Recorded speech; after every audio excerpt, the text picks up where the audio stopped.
Bonsoir, bonsoir peuple de Dieu. Nous voilà encore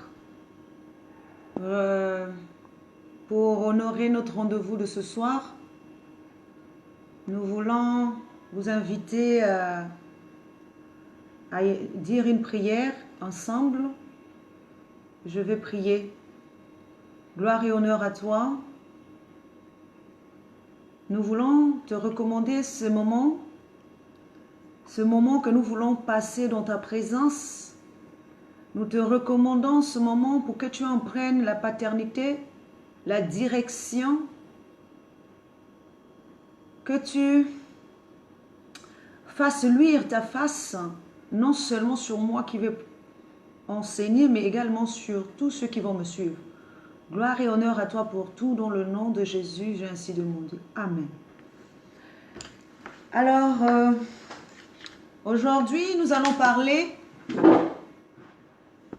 du déguisement de l'esprit. Donc, notre thème de ce soir est le déguisement de l'esprit. Nous allons tirer notre enseignement du premier livre de Rois au chapitre 22, du 20e verset jusqu'au 23e verset. Nous le lisons au nom de notre Seigneur Jésus-Christ. Donc 1 Roi 22, de 20 à 23. Cela nous dit ceci. Et l'Éternel dit, qui séduira Akab pour qu'il monte à Ramoth en Galade et qu'il y périsse. Ils répondirent l'un d'une manière, l'autre d'une autre. Et un esprit vint se présenter devant l'Éternel et dit, moi, je le séduirai. L'Éternel lui dit, comment? Je sortirai, répondit-il, et je serai un esprit de mensonge dans la bouche de tous ces prophètes. L'Éternel dit, tu le séduiras et tu en viendras à bout, sors et fais ainsi. Et maintenant, voici l'Éternel a mis un esprit de mensonge dans la bouche de tous tes prophètes qui sont là, et l'Éternel a prononcé du mal contre toi. Alléluia. Nous allons voir ce passage, bon, déjà sous deux formes maintenant. Après, nous verrons aussi le déguisement sous deux formes. Mais pour le moment, je vais d'abord expliquer ce passage sous deux formes. La forme un peu littéraire, c'est-à-dire terre à terre, je vais dire. Et ensuite, je rentrerai dans la forme spirituelle ou prophétique. Alors, pour la forme terre à terre, je voudrais juste souligner un fait que je vois beaucoup dans notre société, surtout la société africaine, que nous, en général, nous croyons que Dieu n'est que bon. Et nous refusons de voir ce côté-là, que Dieu peut permettre toutes choses. Alors, dans ce passage que nous avons lu, nous voyons que c'est le Seigneur notre Dieu qui cherche un moyen pour faire périr Akab.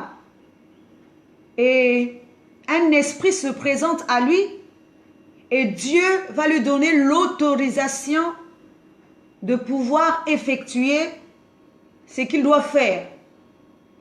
Et cet esprit était un esprit de mensonge qui rentrera dans la bouche de plusieurs prophètes de Akab pour pouvoir le distraire afin qu'il périsse.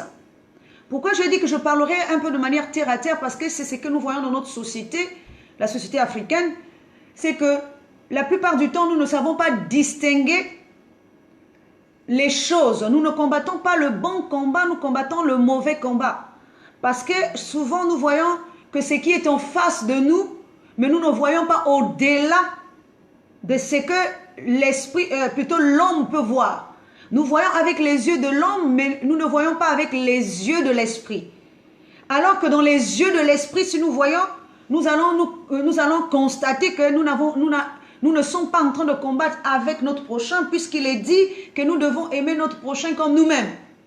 Mais que nous sommes en train de combattre avec l'esprit malin qui utilise notre prochain, car il nous est dit que nous n'avons pas à combattre contre la chair et le sang, mais contre les dominations, contre les autorités, contre les princes de ce monde de ténèbres, contre les esprits méchants dans les lieux célestes.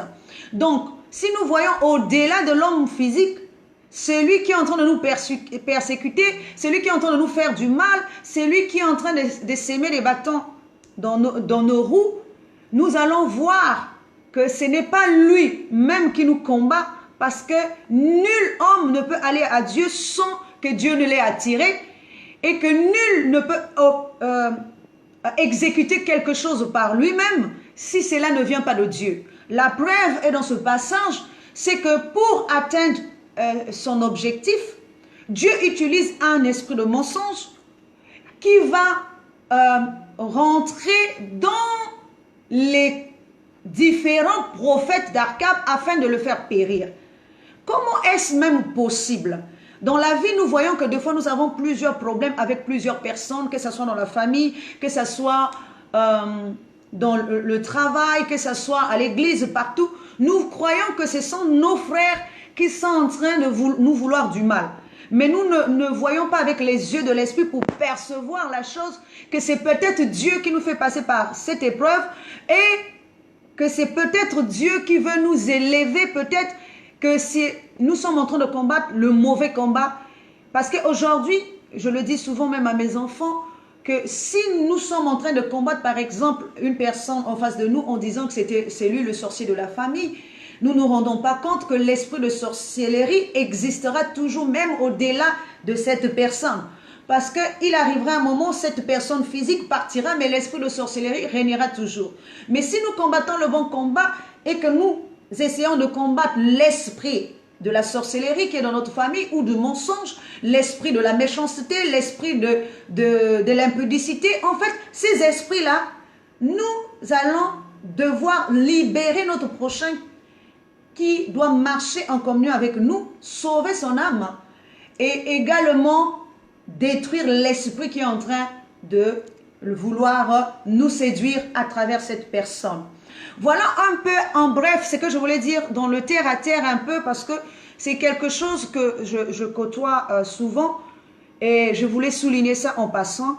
Et cette fois-ci, nous allons rentrer donc dans le vif de notre sujet de ce soir, dans le vif de notre message qui concerne donc la partie spirituelle.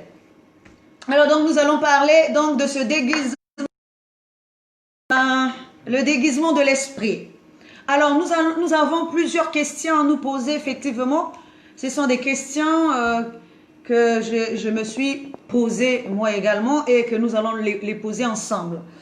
Alors la première question que je me suis posée est celle-ci.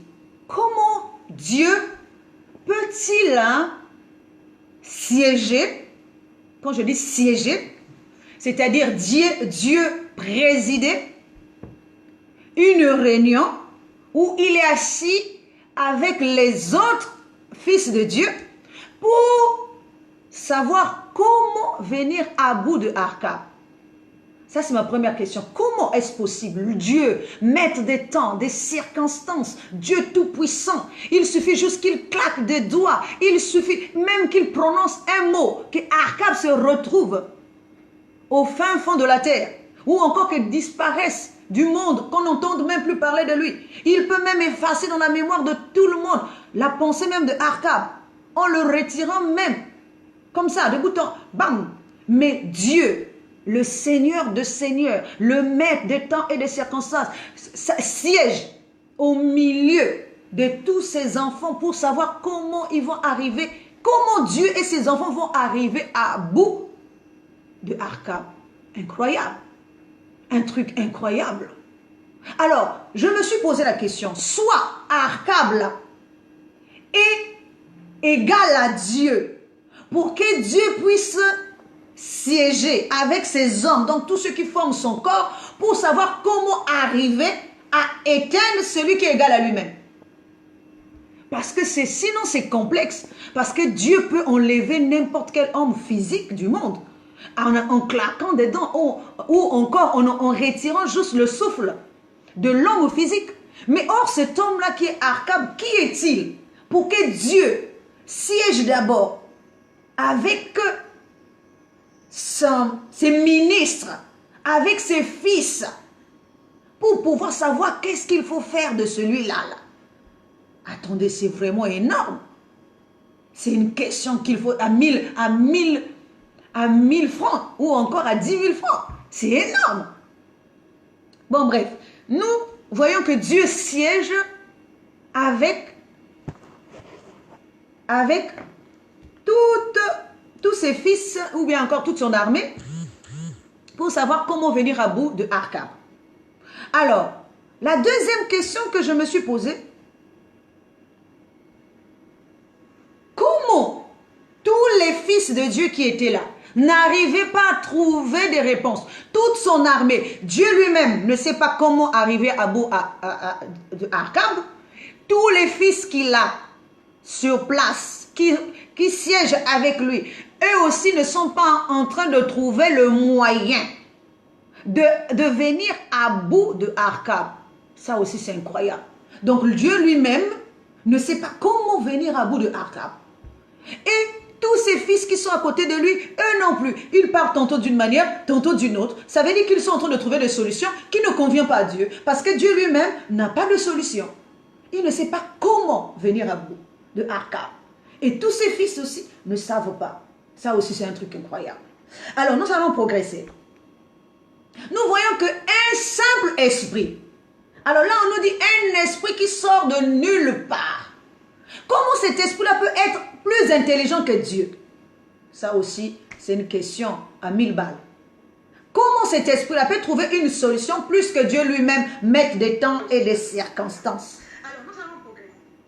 Mettre des temps et des circonstances. Donc, cet esprit-là, comment peut-il être plus malin, plus intelligent pour trouver une solution à Dieu qui est tout-puissant? Ça aussi, c'est une question que nous pouvons nous poser. Alors, cet esprit apparaît comme par enchantement et il vient proposer une solution. Et non seulement il propose une solution, mais notre Dieu, Dieu Tout-Puissant, est encore surpris. Alors là, ça m'a encore tué cette question-là. Dieu dit comment? Attendez, Dieu qui lit dans les pensées de l'homme, Dieu qui lit dans les pensées des esprits, Dieu qui sonde les profondeurs du cœur et des reins, qui voit tout, qui connaît tout, qui entend tout. Il est même dit que ne péchez pas en pensant sur votre couche. Donc ça veut dire que Dieu connaît même les pensées de l'homme. Avant même que l'homme ait pensé quelque chose, Dieu connaît. Avant même que Dieu et l'homme aient formulé quoi que ce soit, ou un esprit ait formulé quoi que ce soit, Dieu connaît. Mais dans notre passage ici, on nous dit que Dieu a posé la question comment? Ah là, c'est grave.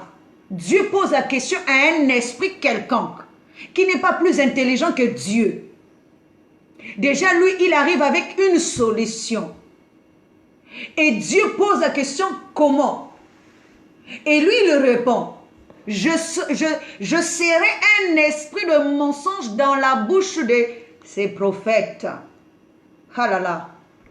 Et Dieu trouve, maître des temps et des circonstances, trouve que cette solution-là est la meilleure solution que toutes les autres propositions. Donc, Dieu trouve à cet instant que la proposition de cet esprit-là est la meilleure proposition qu'il n'ait jamais reçue. De tous les enfants qui étaient là, le seul qui venait de proposer une solution, faire une proposition qui était agréable à Dieu, c'était lui qui venait de nulle part. Plus intelligent que tout le monde. Et là, il dit encore,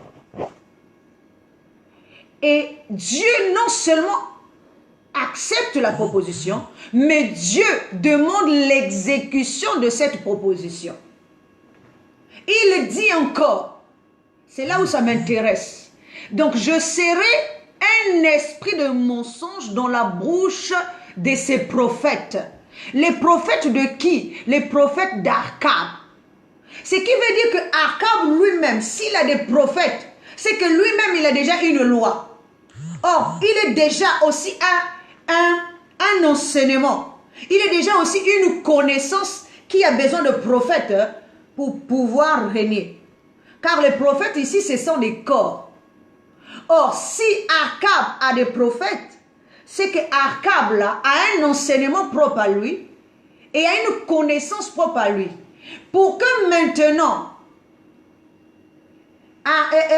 que l'esprit de mensonge rentre dans la bouche de prophète, il faut qu'il détruise d'abord l'enseignement. Donc, pour détruire l'enseignement de Akab, il faut que l'esprit de mensonge rentre dans la bouche de ces prophètes-là. Et nous voyons ici, il n'y a pas qu'un seul prophète. Il a dit ces prophètes. Ça peut être 2 prophètes comme 1000 prophètes.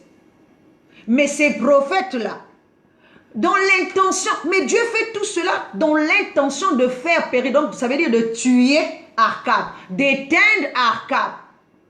Alors qu'il peut dire que seulement que Akab meurt. Non, puisque Akab est le côté terrestre de Dieu lui-même. Parce que Dieu ne combat pas avec quelqu'un d'autre. Dieu combat avec lui et lui-même. Il ne peut que combattre avec ce qui est égal à lui. Il ne combat pas contre un homme comme moi et vous. Parce qu'un homme comme moi et vous, il n'y a pas match. Il n'y a même pas un combat. C'est comme lorsque on nous dit que Jacob a combattu avec Dieu. Attendez. Jacob peut même combattre avec Dieu. C'est-à-dire que Dieu ne peut pas lui donner un coup de poing qu'il meurt. Il va commencer comment? Ce qui veut dire que Jacob, c'est un esprit représenté par l'homme qui a son propre enseignement, qui doit combattre avec Dieu jusqu'à ce qu'il perçoive la lumière. Alléluia. Et nous voyons ici que Dieu va permettre que l'esprit de mensonge rentre dans la bouche. Parce que cet esprit-là, Akab, l'homme ne peut pas mourir comme ça. L'homme a son propre enseignement, il règne dans son propre enseignement. Et il vit de génération en génération dans cet enseignement-là. Il continue à se multiplier dans cet enseignement-là. Pour le faire périr, il faut qu'il y ait un esprit de mensonge. Et que cet esprit de mensonge viendra troubler maintenant l'enseignement de l'homme. Quand l'homme dans sa propre maison sera divisé, or ce qui est divisé ne règne plus. Ce qui est divisé, ce qui n'est plus rassemblé est divisé. Ce qui est divisé est détruit. Alors pour venir à bout de Akab, il faut qu'on puisse s'aimer la confusion. Comme lorsque Dieu a sémé la confusion lorsqu'on construisait la tour de Babel. Parce que l'homme progressait dans son état pour atteindre la divinité. À cause de son propre enseignement. Mais Dieu n'a pas voulu cela. Il a dit, dans le cas ici de Akab, Dieu dit à l'esprit de mensonge, nous voyons que c'est le même esprit qui va utiliser plusieurs corps. Ce n'est pas 2 esprits. Mais c'est le même esprit qui aura un langage différent dans chaque corps qu'il va utiliser, dans chaque prophète qu'il va utiliser pour pouvoir détruire l'homme. Dans sa propre maison. Il faut que l'homme meure dans sa propre maison. Mais ce n'est pas quelqu'un d'autre qu'on prendra. On prendra les enfants de la maison. Comme Jacob, si Jacob incarne l'homme, il faut qu'on utilise les enfants de Jacob, c'est-à-dire les 12 tribus d'Israël, afin de détruire l'homme lui-même. L'esprit de mensonge arrivera dans l'homme comme une loi. L'esprit de mensonge arrivera comme une loi. Et cet esprit de mensonge arrivera en forme de femme déguisée. Parce que pour que le corps accepte d'entendre la voix étrangère, la voix du mensonge, c'est que cette femme-là, cette voix-là n'est pas venue sous la forme du mensonge. Et cette voix-là est venue sous la forme d'une voix déguisée. C'est le déguisement Parce que le prophète ne reconnaîtra pas que c'est un mensonge. Le prophète verra que c'est une vérité, alors que c'est un mensonge. Donc, une vérité, un mensonge camouflé. Pour que le prophète accepte et pouvoir accepter le mensonge, c'est que le mensonge n'est pas venu directement. Comme Adam et Ève dans le jardin d'Éden. L'esprit de serpent ici est l'esprit de mensonge qui vient séduire Adam et Ève. Mais sous quelle forme vient-il séduire? Parce que l'homme doit mourir. L'homme a son propre enseignement. C'est pour ça que sa femme, qui Ève, voit avec les yeux de l'esprit et voit que le fruit est bon à manger. Parce que le serpent qui vient, il ne vient pas dire carrément que c'est un mensonge. Il vient en camouflage, en tenue de déguisement. Il est une voix étrangère. Il est une femme voilée, sous la forme de Moïse, qui est voilée, qui emmène un enseignement que l'homme va acquérir, l'homme va acheter tranquillement. L'homme va accepter. Mais cet enseignement, c'est cet enseignement qui emmènera l'homme à la mort. Comme le serpent qui séduit Ève dans le jardin d'Éden. Il est déguisé. Sa voix est une voix doucereuse. Parce que le mensonge qui rentre là, le mensonge rentre sous une forme de lumière. C'est pour ça qu'il nous est dit que Satan se déguise en ange de lumière. Pourquoi se déguise-t-il en ange de lumière? Il se déguise en ange de lumière pour séduire l'homme. Dans l'intention de tuer l'homme, de faire périr l'homme. Oui, il se déguise. Or, la lumière ici, c'est la connaissance. Donc, lui aussi, il connaît. Il a la connaissance. Mais la connaissance ténébreuse, la connaissance de la mort, la connaissance. Qui est la connaissance? Qui est le contraire de la vérité? Ce qui nous emmène à penser ici que l'homme avait déjà sa connaissance qui était une connaissance de vérité. Et qu'il a fallu une connaissance de mensonges pour venir éteindre l'homme, pour disperser l'homme, pour détruire l'homme dans sa propre maison. Afin que l'homme ait maintenant plusieurs têtes, c'est-à-dire plusieurs compréhensions, plusieurs sources. Regardez même Moïse. Il nous a dit que Moïse, après avoir circulé ça et là, il arrive dans un lieu où il y avait des eaux amères qu'il a assainies par la suite avec un bois. Mais en traversant ce lieu, il est arrivé dans un autre lieu où il y avait 12 sources d'eau avec 70 palmiers. 12 sources d'eau. Vous avez déjà vu dans un pays où il y a 12 sources d'eau. S'il y a 12 sources d'eau, c'est qu'il y a 12 connaissances. Dans la maison de l'homme lui-même, avec 12 connaissances différentes, 12 sources d'eau. Donc, on puise où? On prend où? Et comment? Il y a 70 palmiers qui sont représentés par 70 prophètes. Les 70 prophètes là, les 70 disciples là, sont utilisés par les eaux de chaque source là.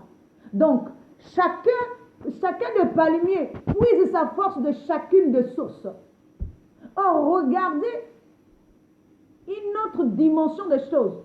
C'est-à-dire que là, nous sommes dans l'homme dispersé. Nous sommes dans l'homme qui se déguise.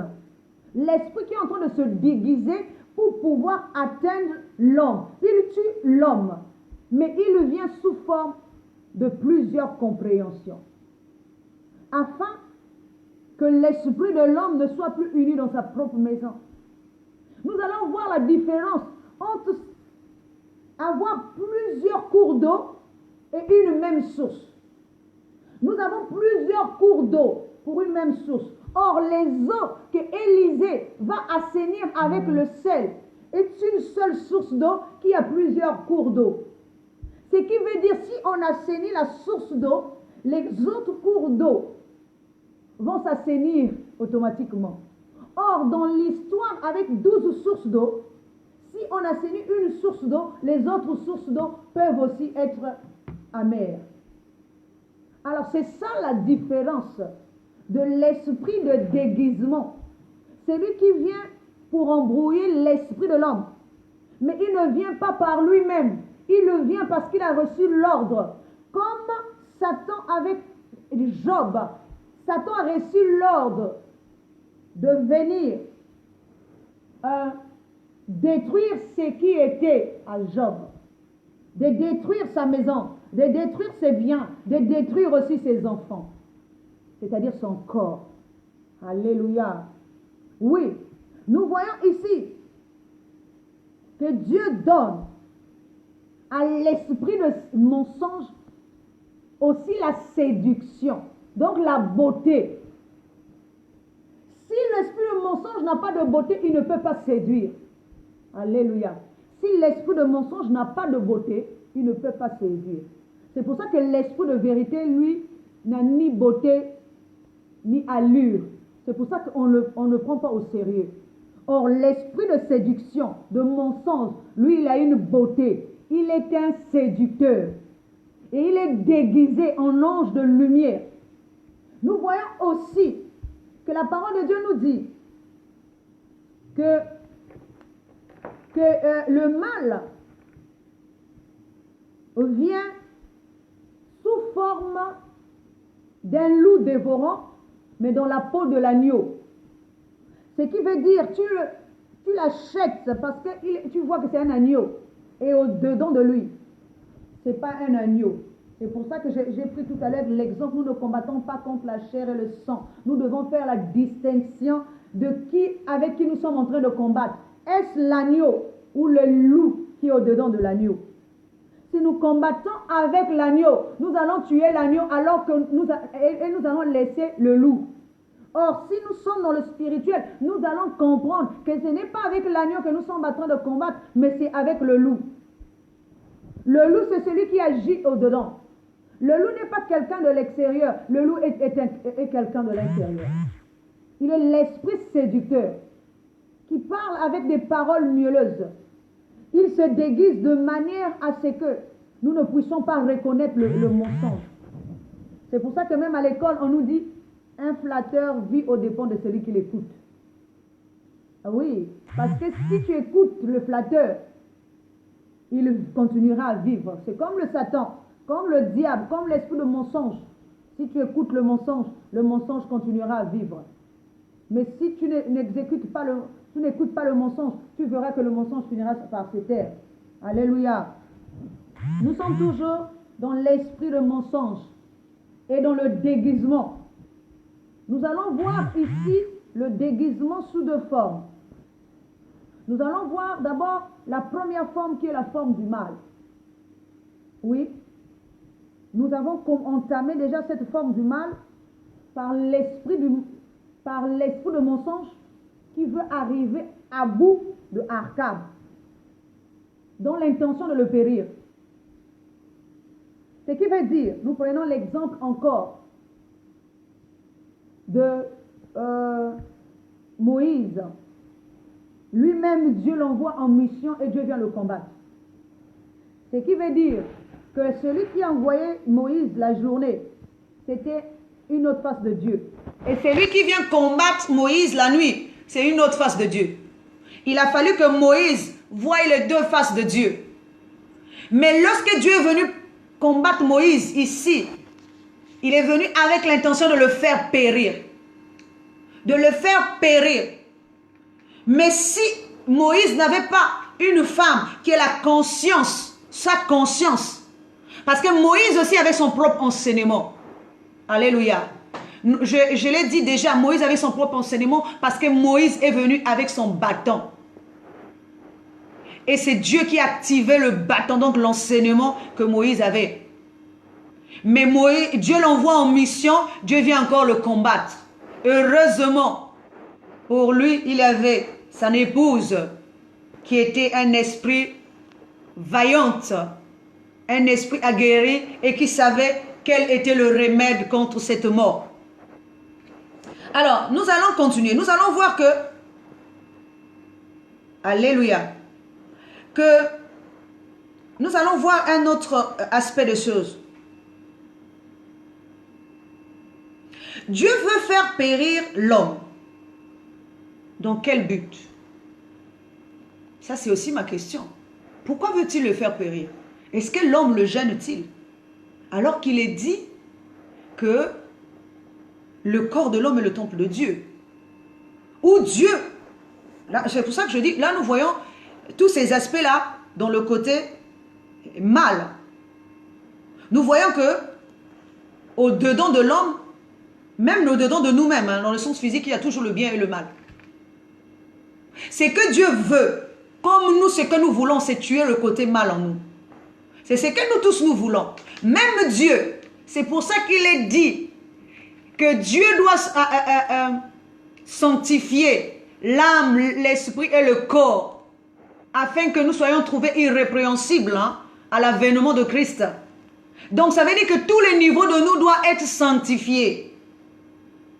Si ce côté-là est mal, ce côté-là doit mourir. Parce que ce côté-là est d'abord soi et soi-même.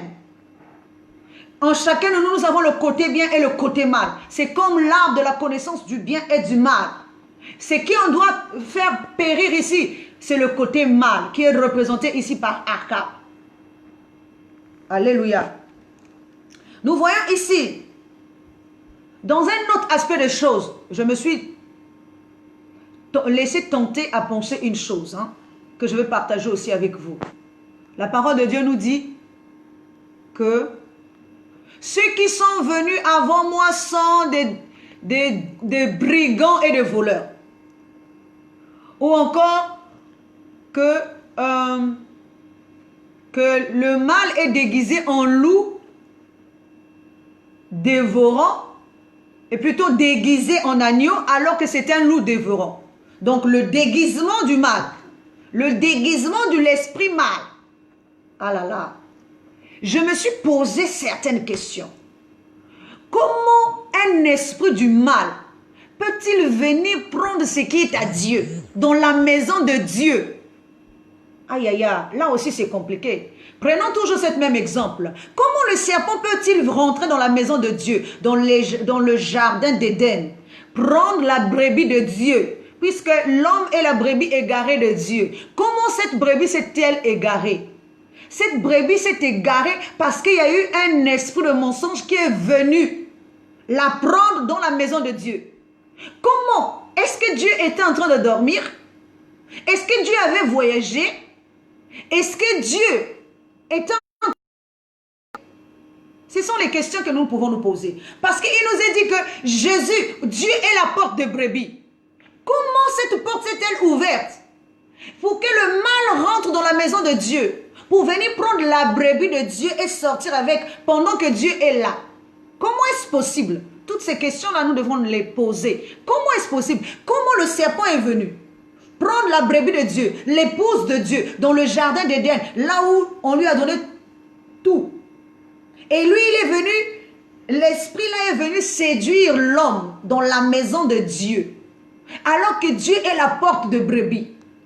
Alors qu'il est le bon berger. Donc ce qui veut dire que s'il est le bon berger et que la brebis a été prise dans sa maison, c'est qu'à ce moment-là, il a été le mauvais berger. Parce que le bon berger, c'est celui qui préserve la brebis.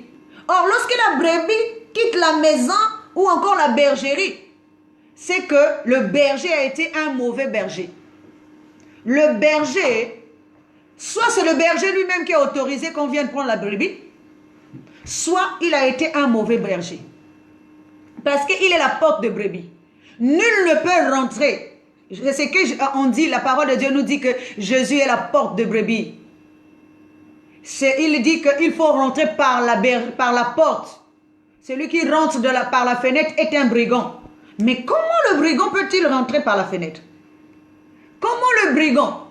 Alors que Dieu est le propriétaire de la maison. La maison ici, c'est l'homme. Dieu habite en nous. La divinité est en nous. Mais l'esprit du monde peut-il venir détourner l'homme dans la propre maison? Parce que Dieu est intérieur, alors que l'homme est extérieur. Comment a-t-il pu rentrer juste dans l'esprit de l'homme, pénétrer dans l'esprit de l'homme et pouvoir détourner l'homme de sa divinité?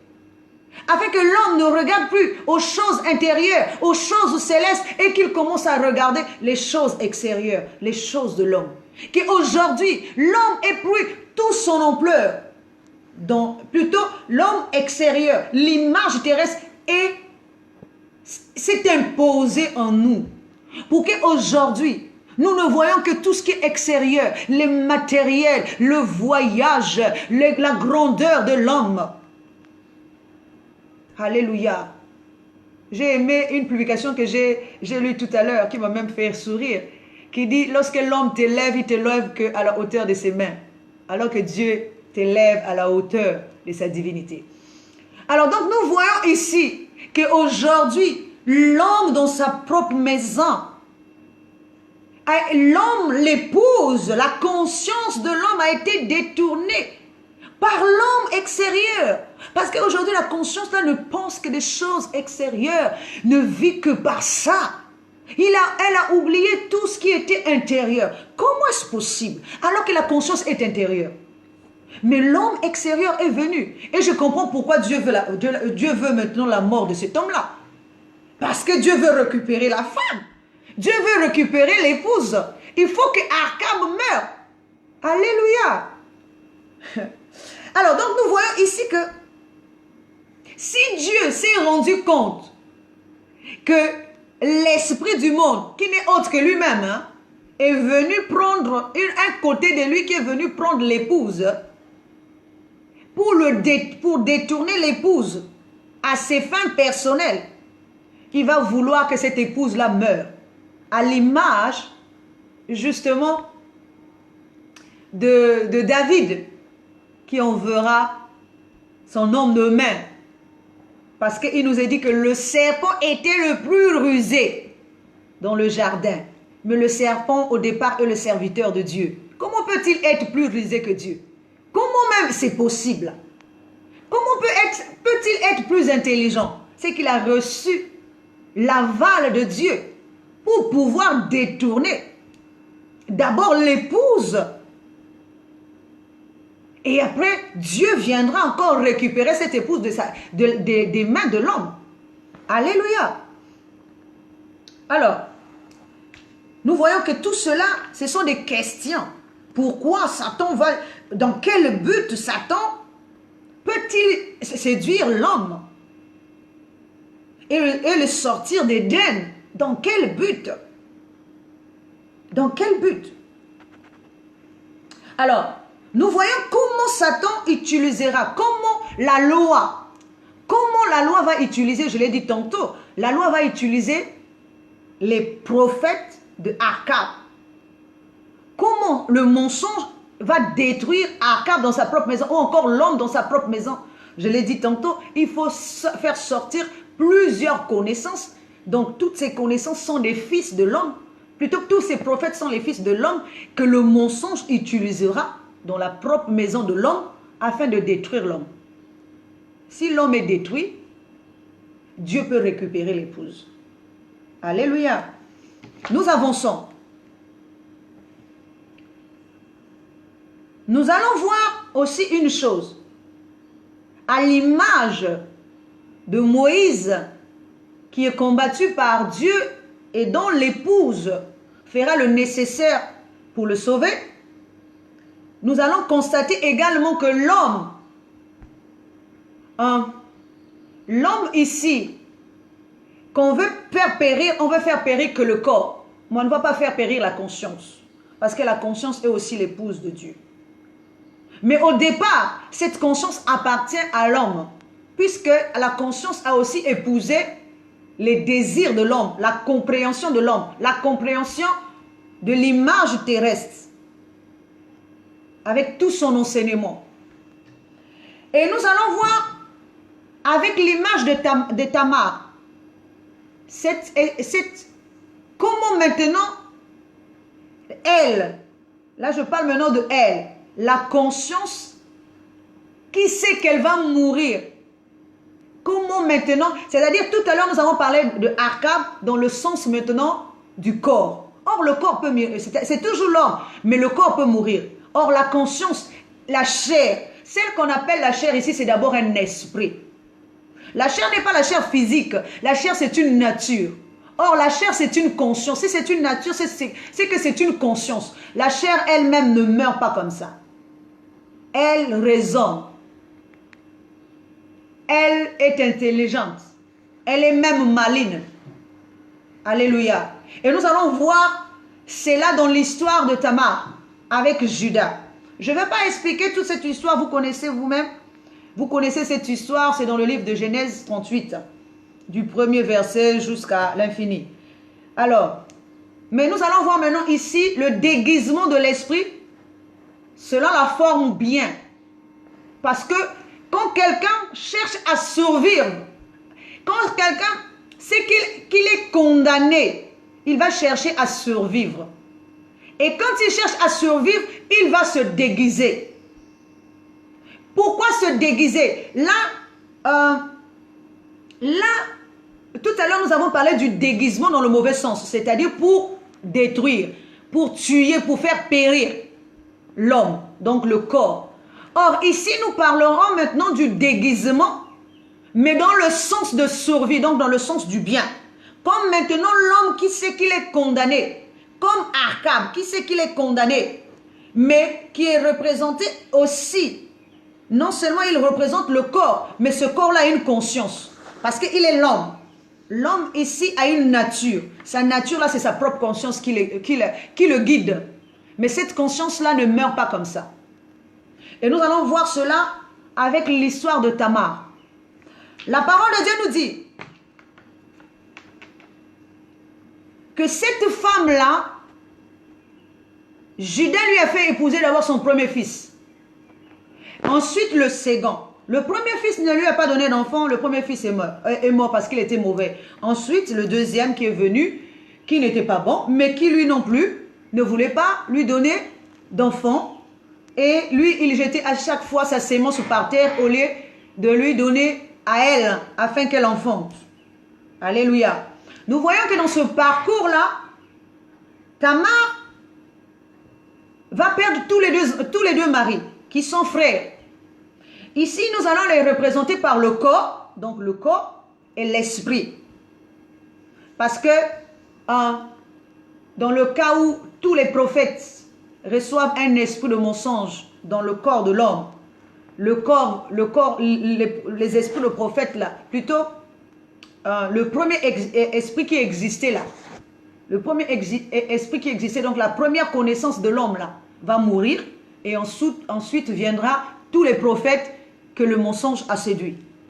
Ce qui fait que dans la maison de l'homme, il y a l'esprit qui est mort, il y a aussi son corps qui est mort, qui sont représentés par l'image et la ressemblance, qui sont représentés, l'image et la ressemblance de Dieu, qui sont représentés aussi par Moïse et Jésus. Je ne parle pas du Christ, mais je suis en train de parler de Jésus. Parce que le Christ, c'est maintenant le corps de l'éternité qui est resté auprès de Judas, que Judas ne voulait pas donner à Tamar. Pourquoi? Parce que si Tamar n'enfante pas elle-même la ressemblance et l'image de Dieu, Tamar ne peut pas rentrer dans le corps de l'éternité. Il faut qu'elle engendre elle-même la ressemblance et l'image de Dieu. Mais étant donné que la ressemblance qui est venue d'abord à elle n'a pas pu lui donner un enfant, donc ça veut dire un corps. L'image aussi représentée par Jésus, parce que Jésus est l'image. Je ne parle pas de Christ. Jésus aussi vient, mais lui il a la sémence, mais il ne veut pas ensémencer l'épouse, parce qu'il s'est dit que l'enfant qui naîtra de l'épouse sera automatiquement le fils du premier fils de Judas. Donc nous voyons ici que elle va chercher maintenant à se déguiser. Alléluia. Le déguisement ici, c'est le déguisement maintenant de la conscience. Qui sait que si elle n'a pas de sémence, si elle n'enfante pas, elle va mourir. C'est la chair. Aujourd'hui, là, si la chair n'enfante pas, il y a un corps pour l'éternité. La chair est condamnée à mourir. Donc, par instinct de survie, il faut qu'elle cherche un moyen de survivre. Mais comment fera-t-elle quand elle sait que celui qui a la sémence, c'est le Père? Comment fera-t-elle? Il faut qu'elle se déguise. Elle doit se déguiser maintenant en une prostituée. Or, la prostituée ici, spirituellement, est représentée par quelqu'un, par un esprit qui va avec tous les hommes, ou encore tous les esprits, ou un corps qui va avec tous les esprits qui viennent à lui. Mais dans le cas de Tamar, ou encore de la chair, elle attendait sa rédemption. Elle attendait tranquillement, la chair attend tranquillement parce qu'elle a reçu aujourd'hui là. La chair a reçu Moïse comme loi. La chair a reçu Jésus. Mais la chair n'a pas encore reçu l'éternité. Elle attend toujours l'éternité là comme époux. Elle est toujours en attente. Elle a reçu l'esprit de mensonge. Elle a reçu l'esprit de la vérité. Mais elle attend maintenant l'enlèvement. Elle est toujours en attente, mais cet enlèvement-là ne vient pas. Elle attend. Parce qu'elle-même n'arrive pas à enfanter. Elle n'a pas de sémence. Il faut qu'elle se déguise. Il faut qu'elle se déguise en un corps attirant. Or, le corps attirant ici, c'était un corps de prostituée. Alléluia. Ce n'est pas n'importe quel corps qui peut attirer un esprit. Mais le corps de la prostituée attire tous les esprits. Parce que tous les esprits veulent venir habiter dans ce corps-là. Ce corps-là est ouvert. Ce corps-là, or, elle sait qui elle est en train de vouloir attirer. Elle veut le gros poisson. Comme Jésus qui pêche le gros poisson, elle veut l'image de Dieu. Elle veut la ressemblance de Dieu. Elle sait que seul Dieu, qui est incarné ici par Judas, peut lui apporter cette ressemblance et cette image. Elle sait qu'il faut qu'elle se déguise en corps de prostituée. Il faut qu'elle porte un habit de prostituée. Donc elle rentre dans le corps de la prostituée. Parce que le corps de la prostituée, c'est comme un fourre-tout. C'est comme une maison qui est ouverte. Que n'importe quel esprit vient rester là. C'est comme lorsqu'on nous dit que lorsqu'un esprit malin est chassé, vous voyez un peu comme dans le cas de Marie de Magdala, d'ailleurs je vais la citer tout à l'heure, qui avait 7 démons en elle. Pourquoi 7 démons? C'est ça la pécheresse, c'est ça le démon, la prostitution, parce qu'elle acceptait que tous ces esprits-là viennent habiter en elle. Les 7 esprits qui sont en elle là, qui sont en train de la manipuler, ce sont les 7, c'est ça qui fait d'elle une prostituée. Je parle d'une prostituée spirituelle. Une pécheresse. Parce qu'elle acceptait elle acceptait les connaissances. Ces connaissances-là. Elle acceptait ces voies-là. Elle acceptait. Alors que, dans le cas, alors que c'est juste un déguisement. Un déguisement. Nous allons voir aussi dans le cas de Marie que c'est juste un déguisement. Afin d'attirer celui qui a l'existence, celui qui a l'éternité, celui qui a l'image et celui qui a la ressemblance. Ce sont les 2 sémences qu'elle veut. Alors elle va se déguiser, elle va se mettre dans un coin de rue. La parole de Dieu nous dit que c'est à ce moment-là que Judas va passer. Comment pouvait-elle savoir si c'est dans un sens physique? Pouvait-elle savoir premièrement que Judas passerait à cet endroit et que Judas s'intéresserait à elle? Que Judas s'intéresserait à une prostituée? Pourquoi Judas ne pouvait-il pas prendre une femme quelconque? Pouvait-il prendre qu'une prostituée dans la rue? Pourquoi à ce moment-là, un Judas qui est riche n'avait rien sur lui? Il n'avait que son bâton, son cordon et son seau. Pourquoi? Pourtant, il était avec quelqu'un. Il pouvait bien demander à cette personne de porter son argent. Puisqu'il se déplaçait, il allait d'un endroit à un autre. Nous voyons que Ce qui fait la personnalité de Judas, c'est le bâton, c'est le cordon et c'est le sceau. C'est ça qui fait la personnalité de Judas dans les 3 dimensions de Judas. Ou encore dans les 3 dimensions de Dieu. Le cordon, le bâton et le sceau. C'est ça qui fait la personnalité de Dieu. C'est ça qui fait la personnalité de Judas. Nous allons voir ça. Aïe, aïe, aïe.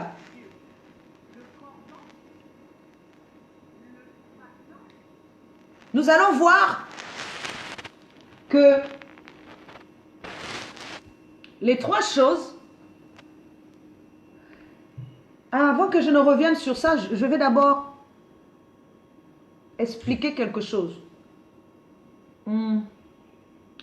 Là, les enfants, bon, je vais continuer donc sur cette lancée. Et nous allons lire pour comprendre dans Genèse 49, nous allons lire le verset 10 à 11.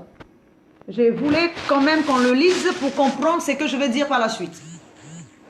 Il nous est dit dans ce passage, ça c'est Jacob avant de partir, qui donne les bénédictions à ses enfants. Lorsqu'il arrive à Juda, voici ce qu'il dit.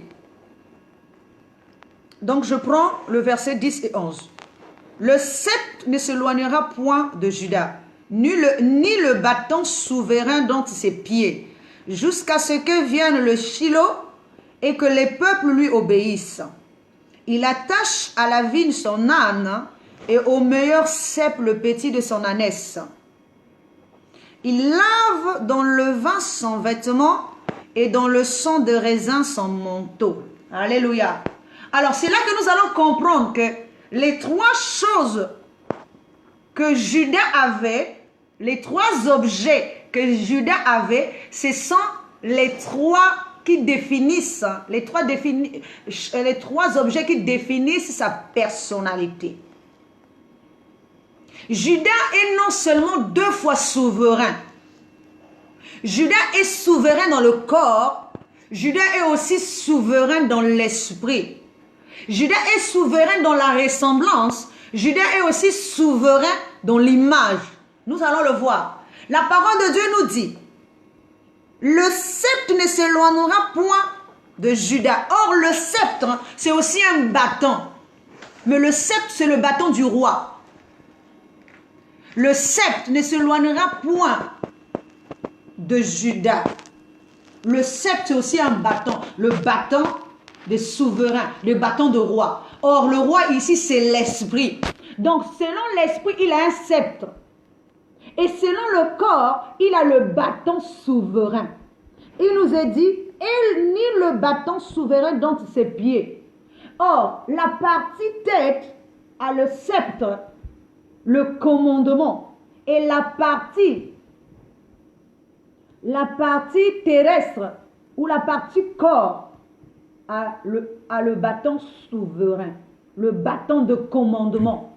Or, que représentent ces 2 choses?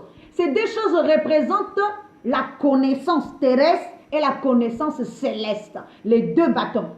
Le sceptre et le bâton souverain. Ça représente la connaissance terrestre et la connaissance céleste. Nous continuons. Or, c'est comme pour dire l'image et la ressemblance. Jusqu'à ce que le Shilo arrive. Or, le Shilo, c'est aussi un autre bâton. Le bâton, ici, c'est maintenant la connaissance de la vérité. Donc, Judas a 3 bâtons.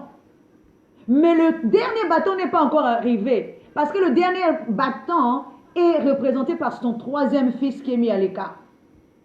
La parole de Dieu nous dit toujours, il attache à la vigne son âne et au meilleur cep le petit de son ânon.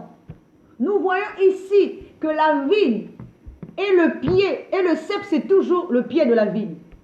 Donc, ce qui représente la partie céleste et la partie terrestre. Regardez ce qui se passe. Il attache l'âne à la vigne et l'ânon, le fils de l'ânesse, au pied de la vigne. Aïe, aïe, aïe. Et il est dit, Là, nous voyons, c'est le troisième objet. Je suis en train d'avancer. Le troisième objet, le premier objet ici, c'est que détient Judas, c'est le bâton souverain. On ne nous parle pas du sceptre, on nous parle du bâton. Donc, nous sommes ici dans la partie corps. La chair est dans la partie corps et il sait que tôt ou tard, Judas ou encore Dieu descendra dans la partie corps et il passera. À un moment donné, Dieu va descendre parce qu'il va chercher le pain, c'est-à-dire un corps. La parole de Dieu nous dit que ici, il est dit, il lave. Donc l'attachement ici, c'est le cordon. Alléluia. Ce sont ces trois identités. Ces trois objets représentent sa personnalité dans ces trois niveaux. Donc l'attachement. Comment il attache? Il est dit, il attache à la vigne son âne et au meilleur cep le petit de son ânesse. Donc nous avons deux choses qu'il attache. Il attache et le corps et l'esprit de l'homme à la vigne. Donc à ce qui est corps et à ce qui est esprit divin, c'est-à-dire à la divinité. Mais comment il l'attache? S'il n'y a pas un cordon, il ne peut pas attacher un âne avec la vigne. Donc il a un cordon pour pouvoir attacher l'âne à la vigne. Pour pouvoir attacher l'âne au pied de la vigne. C'est-à-dire l'homme dans l'esprit comme l'homme dans le corps. C'est lui qui attache. Il a le bâton souverain, il a aussi le cordon de l'attachement. Nous allons voir ensuite que représentent ces choses. Ensuite, nous évoluons. Il nous est dit ici, il lave dans le vin son vêtement et dans le sang de raisin son manteau. Nous avons deux choses ici que Judas lave dans le vin, qui n'est autre que le fruit de la vigne, le raisin qui n'est autre que le fruit de la vigne aussi, donc qui sont représentés toujours par les fruits maintenant de la vigne, les fruits de l'esprit. C'est avec les fruits de l'esprit ou encore de la divinité qu'on lave un corps intérieur et un corps extérieur. Le manteau ici, c'est le corps extérieur et le vêtement, c'est le corps intérieur. Donc, on lave cela. Or, le lavement ici représente quoi? C'est là que nous sommes en train de venir. Le sceau. Le lavement représente le sceau. Pourquoi le sceau? Parce que si nous sommes dans un vieil habit, nous avons une autre identité. Lorsque le vêtement est lavé, nous rentrons dans une nouvelle identité. Donc ici, là, Judas a le sceau, donc la nouvelle identité. Pour donner l'identité, une nouvelle identité, il a le cordon pour attacher l'homme à lui. Il a aussi le bâton souverain. Pour pouvoir, le bâton souverain, ça veut dire la connaissance pour... Alléluia. Nous allons voir maintenant l'intelligence de Tamar. Comment pouvait-elle savoir que lorsque Judas passerait là, Judas aurait les trois choses si elle-même, elle n'est pas déjà intelligente? C'est ici l'intelligence qui a de la sagesse. Elle est intelligente mais avec sagesse. Il faut qu'elle se déguise en un corps qui attire les esprits. Donc le corps qui attire les esprits, c'est aussi l'esprit. Si elle sort de son corps personnel, c'est-à-dire dans le corps terrestre, elle rentre dans le corps de l'esprit, forcément, ce corps-là attirera tous les esprits qui passeront là. Mais celui qui l'intéresse, c'est seulement Dieu en personne, la divinité en personne qui l'intéresse. Parce qu'elle veut avoir de cette divinité sa ressemblance et son image pour la vie éternelle. Elle ne veut pas quelqu'un d'autre. Si elle se déguise, c'est pour avoir la vie éternelle. Elle est un esprit malin qui sort de son corps d'origine pour rentrer maintenant dans le corps de l'esprit. Parce que tant qu'elle est dans son corps d'origine, elle ne peut pas avoir de contact avec ce qui est de l'esprit. Il faut maintenant qu'elle sorte de son corps d'origine, corps terrestre, pour rentrer maintenant dans le corps de l'esprit. Et l'esprit devient son corps de déguisement pour attirer un autre esprit, pour attirer la divinité. Parce que la divinité ne vient jamais à la chair. La divinité vient à l'esprit. Si la divinité vient à l'esprit, l'esprit va, il faut que la conscience ne soit plus maintenant dans le corps terrestre, mais que la conscience maintenant soit maintenant dans le corps spirituel, afin maintenant d'attirer le regard de Dieu. Pour que Dieu puisse s'intéresser à elle. Pour que Dieu puisse voir c'est qui celle-là. La beauté de cette femme-là qui va l'attirer. Parce qu'en temps normal, si Judas connaissait Tamar, comment ne pouvait-il pas la reconnaître? Même si elle est voilée. Attends, si vraiment c'est dans un sens physique, comment sont-ils allés même dans la chambre là? Elle ne s'est pas déshabillée, il ne l'a pas reconnue. Comment ça s'est passé? Donc ce qui veut dire que c'est spirituel. Elle n'était plus dans le corps terrestre, comme la femme à la perte de sang. Elle aussi, elle n'est plus. Lorsqu'elle atteint le niveau de la divinité, Jésus est surpris. Parce que Jésus sait que la divinité, c'est que le corps là ne peut pas atteindre la perfection. Mais elle doit atteindre la perfection pour gagner les faveurs de Dieu. Pour pouvoir se déguiser, afin que Dieu puisse avoir un regard sur elle.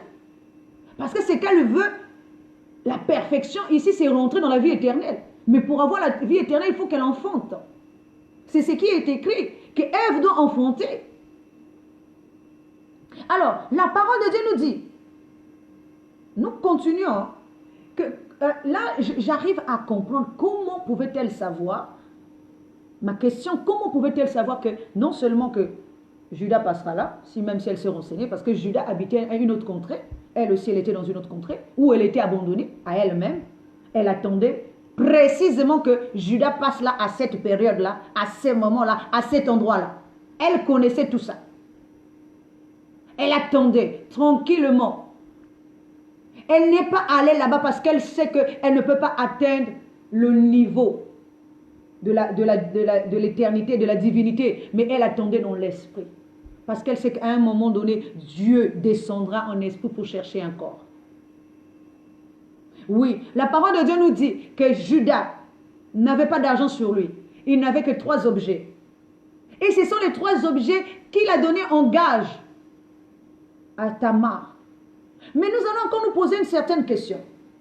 Alléluia. Si ces 3 objets forment son identité spirituelle ou encore sa personnalité, parce qu'il a le bâton souverain, il a l'attachement, il a le cordon pour l'attachement, pour attacher donc le lien. Il a aussi, nous allons expliquer ça après, il a aussi le tampon.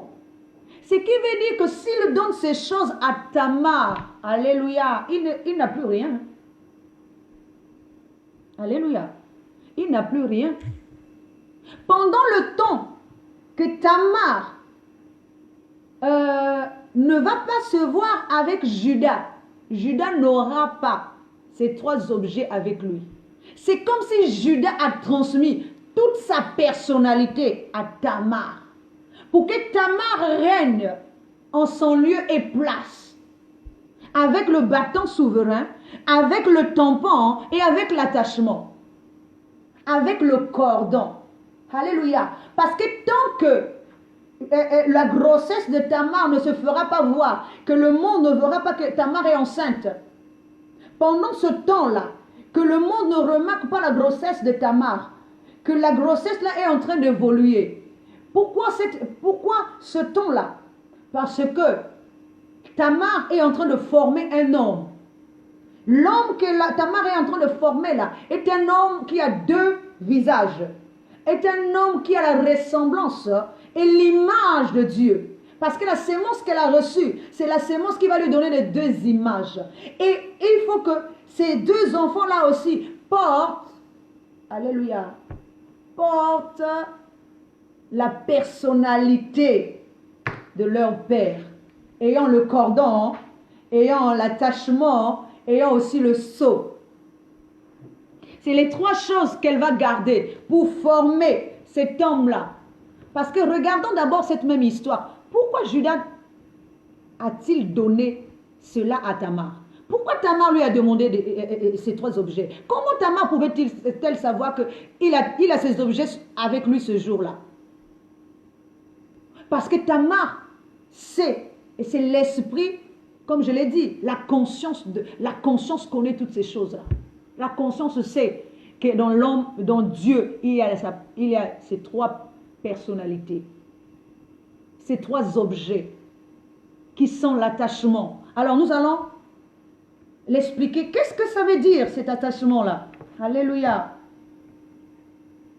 Donc, nous voyons que c'est seulement lorsqu'on va savoir que Tamar est enceinte que Tamar montrera à qui appartiennent ces objets. Parce qu'elle n'a pas été ensemencée par quelqu'un d'autre. Elle a été ensemencée par celui à qui appartiennent les 3 objets. Donc son fils, ces enfants qui naîtront, qui sont la ressemblance et l'image de Dieu, ne sont pas des enfants de quelqu'un d'autre. Ils appartiennent justement à ce Dieu-là, à cet époux-là, en 3 choses. Les 3 choses sont, le cordon ici représente, je l'ai dit, l'attachement. Or, l'attachement ici, c'est un lien. C'est une alliance que Tamar va faire avec Judas. L'alliance. Mais l'alliance ici est aussi représentée par, l'attachement ici est aussi représenté par une filiation. Comment devenons-nous, si nous sommes fils terrestres au départ, comment devenons-nous maintenant fils célestes?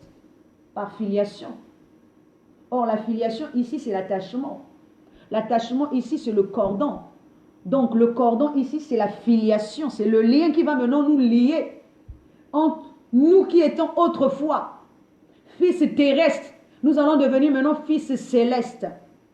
L'attachement ici, c'est la filiation. La filiation, je vais prendre un exemple. Tous ceux qui ont la foi sont fils d'Abraham. Comment ils sont fils d'Abraham? Ils sont fils d'Abraham par l'attachement à Abraham. Ils sont fils d'Abraham par filiation, par lien avec la foi. Si tu n'as pas de foi, tu n'es pas fils d'Abraham. C'est quiconque qui a la foi qui est fils d'Abraham. Quiconque n'a pas de foi n'est pas fils d'Abraham. Alléluia. Quiconque n'a pas de foi n'est pas fils d'Abraham parce qu'on devient fils d'Abraham par la foi. Et si on a la foi, on devient fils d'Abraham par filiation de la foi. Par attachement à la foi, nous devenons fils d'Abraham. Donc nous sommes liés. Donc, celui qui a le lien là, le lien de l'attachement là, c'est toujours Dieu lui-même, représenté ici par Judas. Qui a le lien. Donc le lien là, qui t'emmène par la foi à être attaché à Dieu. Parce qu'au départ, tu n'es pas fils de Dieu, tu es fils de la ressemblance. Tu es fils du corps. Le corps ne produit que les corps. Or, l'image produit la bonne odeur. L'image produit la bonne odeur, donc la bonne réputation. L'image produit le bon comportement, les bonnes œuvres. C'est pour ça que la foi elle-même ne suffit pas. Alléluia. La parole est claire. La parole nous dit que quelqu'un peut me dire, montre-moi ta foi sans les œuvres, moi je te montrerai ma foi avec les œuvres. Parce que si tu as la foi, tu fais bien. Mais Satan aussi, à la foi, le démon aussi en foi, ils craignent Dieu. Ce qui veut dire, ceux qui ont la ressemblance, c'est ceux qui atteignent le niveau de la divinité. Tous ceux qui atteignent le niveau de la divinité, dans la ressemblance, dans le corps, sont fils automatiques du divin. Que ce soit dans le bon, que ce soit dans le mauvais. Automatiquement.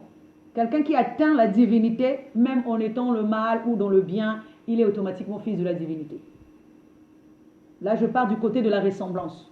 Maintenant, du côté de l'image, pour être réellement fils de Dieu, il faut que tu présentes les bonnes œuvres. C'est là les bonnes œuvres qui sont l'odeur agréable devant Dieu. C'est pour ça que pour Satan et les démons, ils s'arrêtent à la ressemblance. Pour nous autres, nous devons avoir et la ressemblance et l'image, donc l'œuvre, les bonnes œuvres, qui sera la bonne odeur qui accompagnera, qui fera lever la ressemblance vers Dieu, pour qu'elle soit agréable.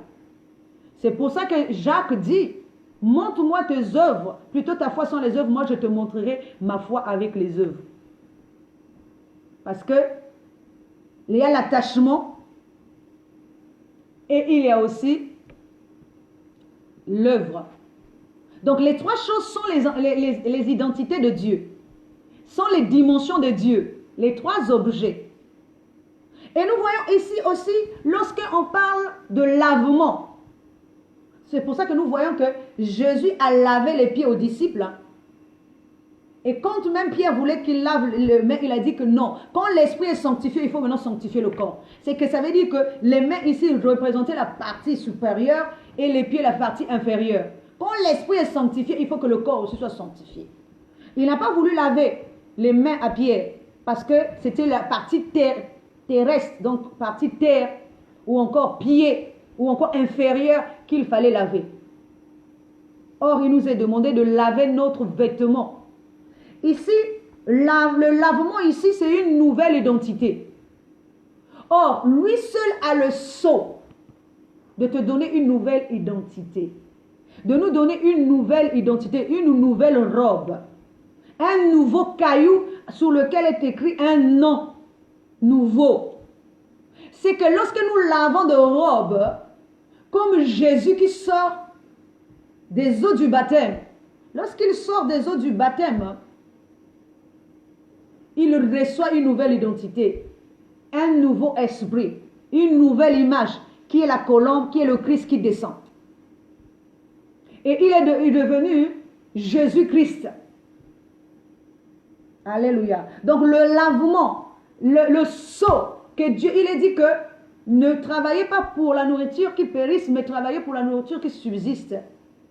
C'est que le Fils de Dieu vous donnera, lui, sur lequel auquel le Père a marqué d'un sceau. Donc nous voyons ici que le sceau que Jésus va porter, c'est le sceau de l'esprit, le sceau de sa nouvelle identité. Il n'est plus fils terrestre, mais il devient fils céleste.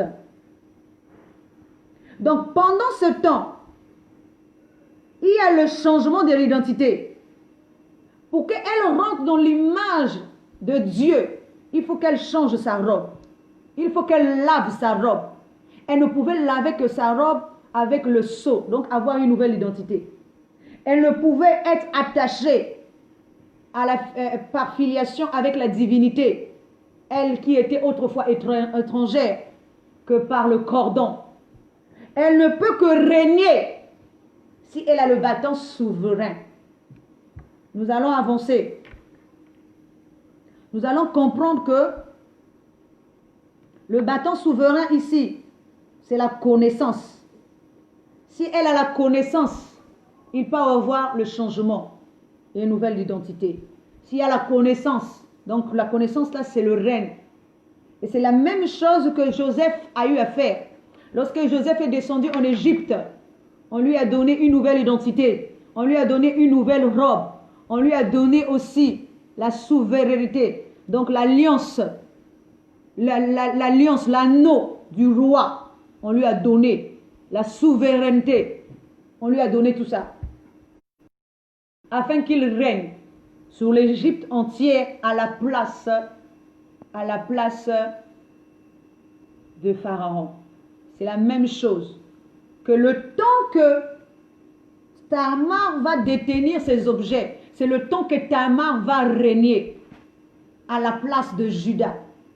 Pour qu'elle puisse, en régnant, c'est qu'elle est en train de former maintenant un homme. Elle est en train de former un homme à l'image de ce Dieu-là. En lui donnant une nouvelle identité, en lui donnant une nouvelle image, en lui donnant une nouvelle ressemblance et en lui donnant un lien de paternité, un lien d'attachement à la divinité. Seule elle peut faire ça. Mais s'il n'a pas ces trois objets, ses enfants seront les enfants illégitimes. On ne va pas les reconnaître. Mais si elle a les trois objets, lorsqu'elle va présenter les trois objets, on reconnaîtra, oui, effectivement, ces enfants sont attachés à la divinité. Ces enfants ont une nouvelle identité. Ces enfants portent aussi la connaissance. Alléluia. Nous allons aussi voir ça sous l'image de Jésus. Alléluia. Il nous a dit que Jésus est le lion de la tribu de Juda. Jésus, déjà, est lui-même la divinité qui s'est déguisée en homme, en venant sur terre. Donc, l'intention de faire périr l'homme. Alléluia. Il est lui-même la divinité qui est venue dans l'homme, dans l'intention de faire périr l'homme. Or, l'homme qui doit périr, c'est le vieil homme, l'ancien homme, qui périra. Nous voyons ici qu'il s'est déguisé en homme afin de faire périr l'homme. Le côté mal, le côté animal, le vieil homme en nous, qui mourra sous plusieurs formes, je l'ai déjà dit, dans les eaux du baptême, qui mourra aussi dans, c'est-à-dire, et parce que l'homme doit être cuit 2 fois. Je l'ai souvent dit, au feu, donc au feu, ici c'est l'agneau qui est cuit au feu, la fournaise, et l'agneau qui est bouilli, c'est le baptême.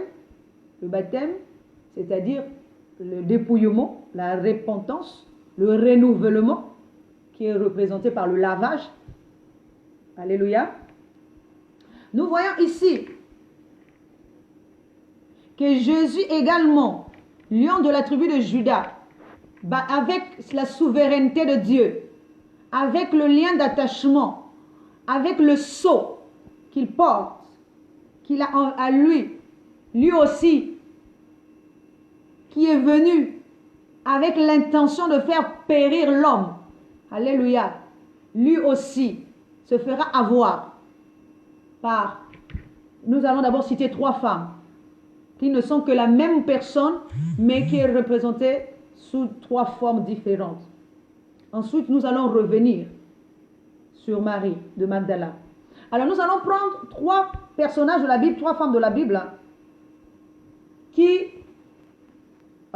ne sont que la même personne représentée par Tamar, qui est la même personne, comme je l'ai dit, la chair, qui va arriver jusqu'à l'esprit. Nous allons prendre d'abord Marie de Magdala, l'image de la prostituée. Nous allons prendre encore la femme à la perte de sang, l'image de la souillée. Nous allons prendre encore la femme samaritaine, l'image de la femme étrangère. Toutes les 3 là, c'est la même personne, la même entité qui est vue sous 3 formes différentes. C'est comme lorsqu'on nous parle de notre conscience, elle est une étrangère. La conscience terrestre est une étrangère aux choses, ou encore la chair est une étrangère aux choses divines. Donc la samaritaine, elle est une prostituée parce qu'elle accepte tous les enseignements qui viennent à elle. Elle est une souillée parce que tous les enseignements qui viennent à elle ne font que couler son sang, c'est-à-dire son âme ne fait que se répandre tous les jours. Son âme ne fait que tourner en rond. Son âme ne fait que couler, tourner en rond, c'est-à-dire elle ne fait que du surplace. Elle n'avance pas, elle n'évolue pas vers le ciel, elle ne fait que du surplace. C'est la même femme qui est prostituée parce qu'elle accepte tous les enseignements qui viennent à elle et tous les enseignements là ne la fait pas changer. Elle prend tout ce qui vient à la chair, tout ce qui vient à la chair, elle prend. Elle est une prostituée. Elle n'a pas un enseignement fixe. Tout ce qui vient à elle, c'est ce qu'elle prend.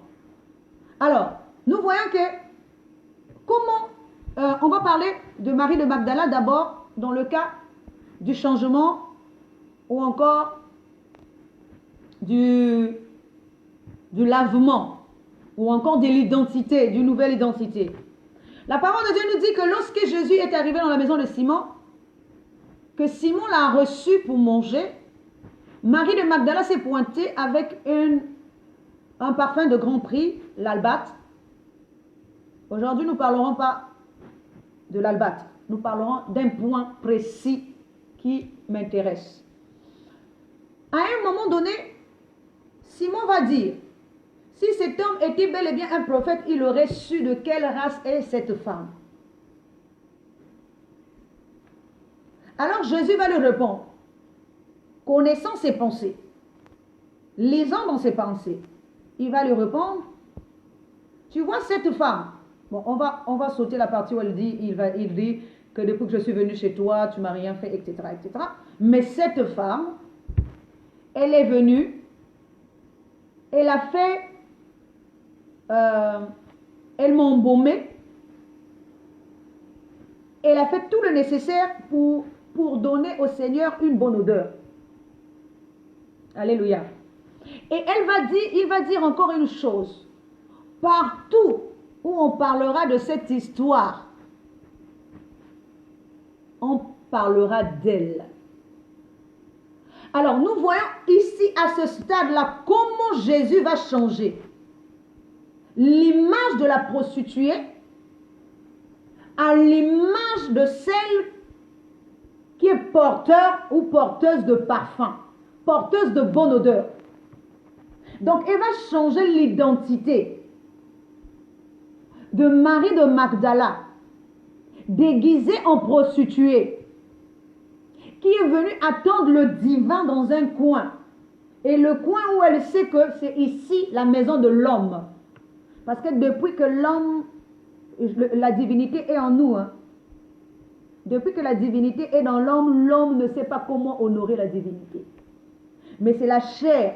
Lorsque la chair comprendra, lorsque la chair évoluera jusqu'au niveau de l'esprit, la chair saura honorer le divin. Il lui donnera de la bonne odeur. C'est-à-dire, elle va œuvrer de manière à refléter Dieu, à faire naître l'image de Dieu. Et cette image de Dieu est un parfum de bonne odeur. Donc, nous voyons ici que Jésus va transmettre à cette femme pécheresse, qui est au départ une prostituée, avec une image de prostituée. Puisque même Simon dit, une femme pécheresse. Mais Jésus dit, partout où on parlera de cette histoire, on parlera d'elle. Ce qui veut dire que l'image de la prostituée, on ne le verra plus. On verra maintenant l'image de celle qui a porté l'albâtre. Celle qui a renouvelé le Seigneur. Celle qui a embaumé le Seigneur. Donc, elle est passée de la prostituée. Donc, elle a reçu un sceau. Partout l'histoire là est racontée. Partout elle passe avec un parfum de bonne odeur. Elle a reçu une nouvelle identité.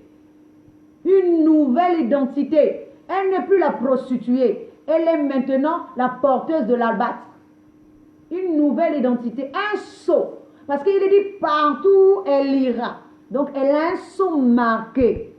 Partout l'histoire là. Donc l'oreille où on entendra parler de cette histoire là. On ne verra plus Marie, la prostituée, on verra Marie changer en une nouvelle identité. Un sceau que Jésus pose sur Marie. Elle a un sceau. Alors nous allons prendre un deuxième exemple. La femme à la perte de sang. La femme à la perte de sang ici, elle aussi, elle est une souillée. Toujours la chair souillée, dans un coin abandonné, elle a une perte de sang. Mais la parole de Dieu nous dit qu'elle va toucher le vêtement de Jésus. Et il sortira quelque chose de ce vêtement-là. Il sortira quelque chose de... Donc nous voyons que la première histoire avec Marie, Jésus transmet le sceau. Ce qui veut dire que le sceau de Jésus là est sur Marie. Partout elle va, elle porte l'image de Jésus. Celle qui a donné de l'albâtre à Jésus. Nous voyons maintenant dans l'image de la femme à la perte de sang, elle va toucher l'habit. Or, l'habit de Jésus là, sur le bord, nous allons comprendre ça, vous allez lire à la maison. Nombre 15-30. Non, 38. Dans Nombre 15-38, il nous est dit que Dieu recommandait aux enfants d'Israël de faire avec le bord de leur vêtement une frange. Au bord de ce vêtement-là, ils devaient attacher un cordon bleu. Et cela devait se faire de génération en génération.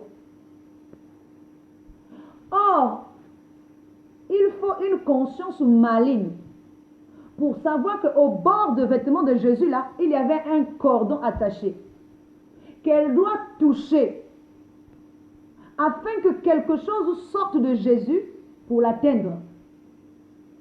Ça devient un lien d'attachement. Alléluia. Oui. L'attachement là, elle savait qu'en touchant Jésus, en atteignant la perfection, en atteignant l'image là, elle aura un lien avec Jésus, le lien de l'attachement. Et le lien avec Jésus ici, c'est par la foi. Parce que Jésus va lui dire, femme, ta foi t'a sauvée. Or, nous savons que tous ceux qui ont la foi sont fils d'Abraham par affiliation paternelle. Donc, pour devenir fils d'Abraham dans la maison de Dieu, fils de ce corps de la foi, fils le corps de la foi et la fidélité. Pour être fidèle, il faut avoir de la foi. Pour qu'elle soit une épouse fidèle, il faut qu'elle soit dans un corps de foi, un corps de fidélité. Et pour être dans le corps de fidélité, il faut qu'elle touche le cordon bleu, le cordon de l'attachement, afin qu'elle soit reçue dans la maison de Dieu par filiation. Il est dit, femme, ta foi t'a sauvée, va, ta foi t'a sauvée. Elle est sauvée parce que sa foi l'a emmenée dans le corps de fidélité, donc un corps stable. Et la foi qui l'a emmenée dans le corps de fidélité ici, l'a fait attacher avec la divinité automatiquement. Car Abraham est le côté là, est le corps de la fidélité, le corps de l'attachement. Et le corps, le cordon, qui va relier Dieu avec tout ce qui va relier. Donc c'est le cordon qui va relier la divinité avec tous ceux qui vont s'attacher à lui. Et ce cordon-là est au bord des vêtements de tous les enfants d'Israël, de génération en génération. Et Jésus, étant fils d'Israël, il portait cette marque en lui, sur le bord de son vêtement. Alléluia. Donc nous voyons ici comment Jésus également, qui est incarné par le lion de la tribu de Juda, va transmettre toujours à la connaissance, à la conscience terrestre, le cordon de l'attachement. Afin que cette femme elle-même puisse engendrer. Nous sommes en train d'évoluer la troisième personne ici. La troisième personne ici, c'est la Samaritaine. Elle, une femme étrangère, qui va recevoir de Jésus, je vais le dire, le bâton souverain. Le bâton souverain ici, c'est la connaissance. Parce que Jésus incarne la connaissance, donc l'eau vive.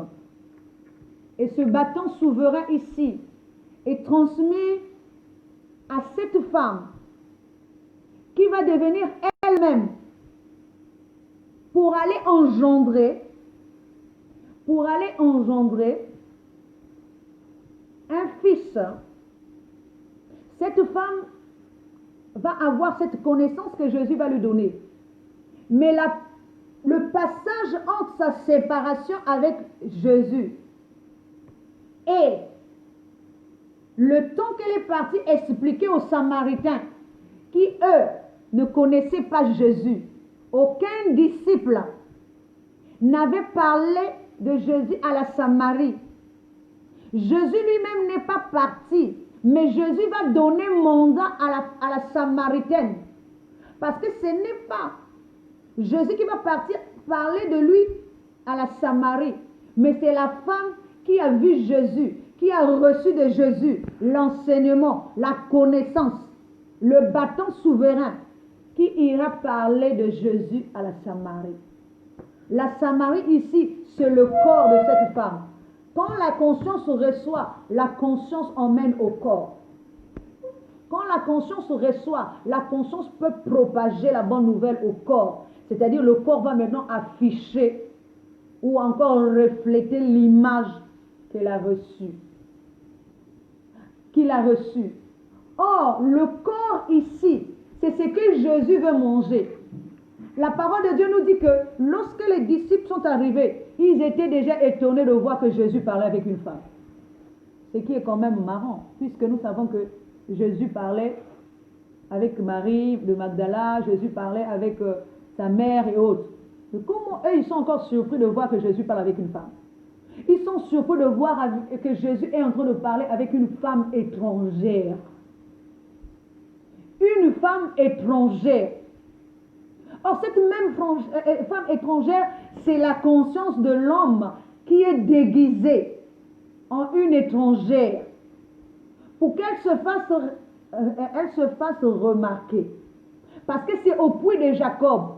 Si elle est une connaissance qui va déjà au puits de Jacob pour se ressourcer. Et elle connaît, elle sait. C'est pour ça qu'elle n'a pas eu du mal à reconnaître Jésus. Parce qu'elle est déjà une conscience aguerrie. Même si elle est dans le corps de l'étrangère, mais c'est déjà une conscience, un corps de lumière. Seul un corps de lumière peut recevoir la lumière. C'est pour ça qu'elle n'a pas du mal à reconnaître Jésus. Juste avec l'échange qu'elle a avec Jésus, elle reconnaît que vous êtes le Christ. Et lorsqu'elle s'en va, elle va propager la bonne nouvelle.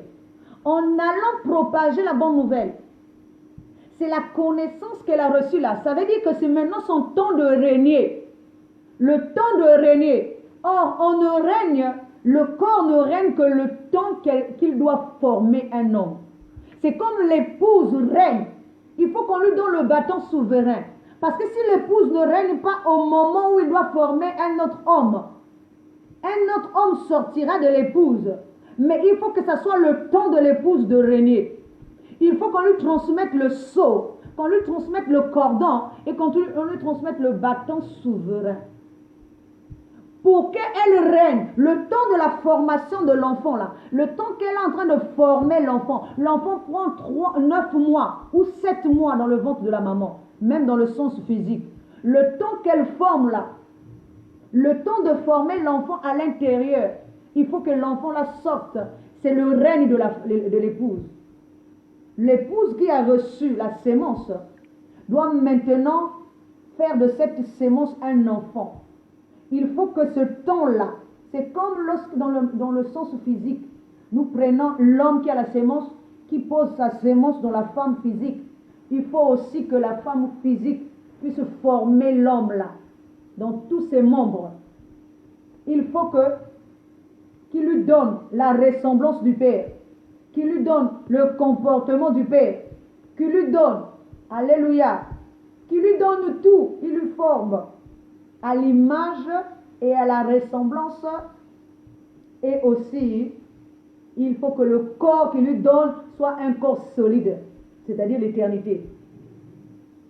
Alors donc nous voyons ici que le corps de la Samaritaine là, qu'elle va se former, sera un corps de l'éternité.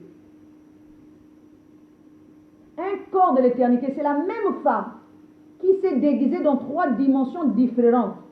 La dimension de la divinité, la dimension du corps, la dimension de l'esprit, ou encore la dimension de l'âme, la dimension de l'esprit et du corps. Parce que c'est la divinité qui descend vers l'âme et l'esprit et le corps.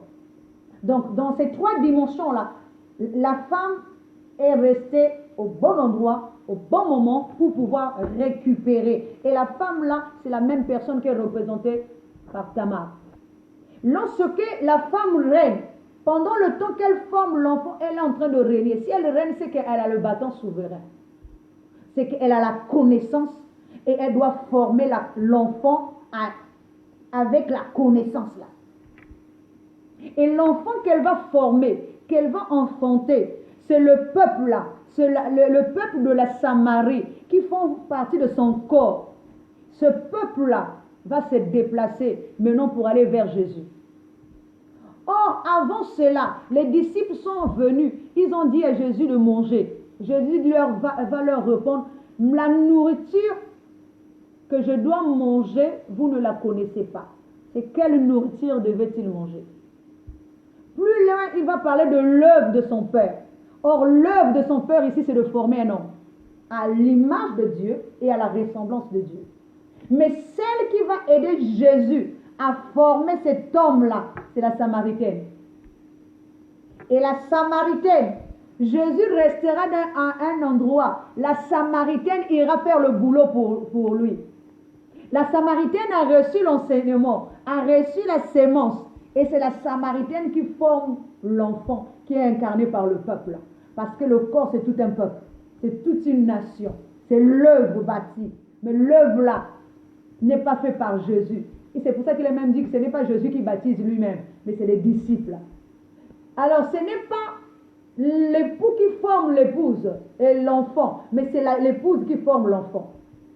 Quand l'épouse reçoit la sémence, donc la connaissance, l'épouse a le devoir de donner à l'enfant l'image et la ressemblance. C'est pour ça que Tamar va engendrer 2 enfants, l'image et la ressemblance. Et la nourriture que Jésus attendait de manger, c'était un corps pour l'éternité. Et le corps là, c'est les enfants de l'étranger. Les enfants, c'est de l'esprit étranger. L'enfant de celle qui s'est déguisée, qui a atteint le niveau de Jésus, qui a reçu de la sémence de Jésus et qui est venu former avec le bâton souverain, former l'homme. Une fois qu'il a formé l'homme là, elle est venue présenter l'enfant à Jésus, le corps. C'est là que le peuple va dire, maintenant nous ne croyons pas seulement parce que tu nous l'as dit, nous croyons parce que nous l'avons vu. Lorsqu'ils voient Jésus, c'est qu'ils ont atteint la dimension de Jésus. Ils ont atteint la dimension de la divinité. C'est que l'enfant est né et l'enfant voit face à face. Parce qu'il nous a dit, aujourd'hui nous voyons au moyen d'un miroir, alors nous verrons face à face. Lorsque nous sommes en train de voir au moyen d'un miroir, c'est que nous sommes en train d'être formés.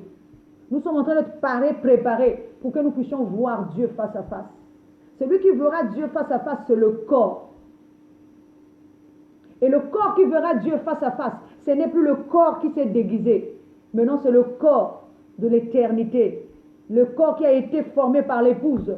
Le corps qui est présenté. Le corps qui est présenté à Jésus. Parce que Jésus doit consommer. Pour consommer, il dit que la nourriture que je dois manger, vous ne la connaissez pas. C'était quelle nourriture que les disciples ne pouvaient pas connaître? Quelle nourriture? Toutes les nourritures du monde, on connaît. Ça, c'est quelle nourriture que les disciples ne connaissaient pas? L'œuvre, oui. L'œuvre, c'est l'enfant que la Samaritaine est en train de faire. Jésus n'est pas parti. Finalement, Jésus a transmis à la conscience ce qu'il devait faire. Et elle a reçu la sémence. Ce qui me fait penser un peu à l'histoire de... Ce qui m'a permis de penser un peu à l'histoire d'Esther, que son peuple qui devait mourir, qui est son corps, représenté par son corps, et elle va faire le tout de sauver son peuple, elle en tant que conscience. C'est la même histoire. Et nous allons pour clôturer, prendre un autre exemple. Nous sommes en train de parler de Marie de Magdala. Comment Marie de Magdala, à 3 reprises, Jésus aussi va lui transmettre les 3 choses. J'ai parlé du sceau, donc de son identité qui est transformée de la prostituée à porteuse d'albâtre. Et nous allons voir le deuxième objet, comment elle le reçoit. La parole de Dieu nous dit qu'elle est attachée, qu'elle est au pied de Jésus lorsqu'elle reçoit l'enseignement. Or, la parole que nous avons vue de Judas, il est dit que l'anneau est attaché au pied de la vigne, du cep. Or, nous savons que le cep ici, c'est Jésus. Jésus dit quoi? Qu'il est le cep, donc le pied de la vigne. Il est le pied de la vigne. Si Marie est au pied de Jésus, c'est que Marie est attachée. Donc, c'est-à-dire c'est le corps de Marie qui est représenté par l'anneau qui est attaché au pied, pendant que sa conscience est attachée à la divinité. Donc là, il y a une affiliation. S'il y a un attachement, c'est qu'il y a une affiliation. Il y a un lien. Elle reçoit tout l'enseignement, elle reçoit la sémence parce qu'elle est attachée au pied. Elle est attachée par affiliation. Alléluia. Elle est attachée par affiliation. C'est la filiation là qui l'attache au pied de Jésus, au pied de la vigne. Au pied, parce que Jésus est le cep. Mais elle est donc l'ânesse, mais son corps est l'anneau. Et l'anneau qui est attaché au pied de la vigne. Elle reçoit, et par affiliation avec la connaissance. Nous allons voir que la filiation a plusieurs niveaux. Je vais expliquer un peu rapidement pour que vous puissiez comprendre. Tous ceux qui sont nés du baptême même Jésus étant né du baptême de Jean-Baptiste est affilié à Jean-Baptiste. Jean-Baptiste est son père par affiliation de cette connaissance-là. La connaissance de la repentance. Par affiliation du baptême. Et Jésus est aussi affilié à Moïse. Comment? Par affiliation parce qu'il est né sous la loi. Jésus est aussi affilié à l'homme. Comment? Parce qu'il est né dans le corps de l'homme. Il est affilié. Il y a un attachement à l'homme parce qu'il est né d'une femme. Il est né dans le corps de l'homme. Il est né un corps souillé. Alléluia. Mais par affiliation avec l'homme, il devient fils de l'homme. Par affiliation avec ce corps-là, avec la ressemblance de l'homme, il devient fils de l'homme. Pourtant, il est au départ fils de Dieu. Mais comme il va naître dans le corps de l'homme, il sera par affiliation fils de l'homme, fils de Joseph. Alors qu'il n'est pas fils de Joseph, il est fils de Dieu. Comment peut-il être fils de Joseph alors que, parce qu'il est né dans le corps de l'homme, et le corps de l'homme ici c'est Joseph. Lorsqu'il va naître dans Joseph, il devient par affiliation fils de Joseph. C'est pour ça que lors de sa mort, c'est aussi un Joseph d'Arimathée qui viendra le chercher. Parce qu'il est dit, le corps au corps, l'esprit à Dieu. L'esprit ira à Dieu et le corps à Joseph. C'est aussi un Joseph qui viendra chercher Jésus. Parce que Joseph vient récupérer la partie corps. Alors que Dieu récupère la partie esprit. Joseph, lui, par filiation de son image, par filiation de sa ressemblance, il récupère le corps de Jésus. Et Dieu récupère l'esprit. Alors, donc nous voyons ici, nous sommes en train de clôturer, que Marie va recevoir donc le cordon par affiliation parce qu'elle est sous les pieds de Jésus. Elle reçoit la connaissance, donc elle va devenir automatiquement liée à Jésus par la connaissance qu'elle reçoit. Alors, nous allons voir le troisième et dernier point.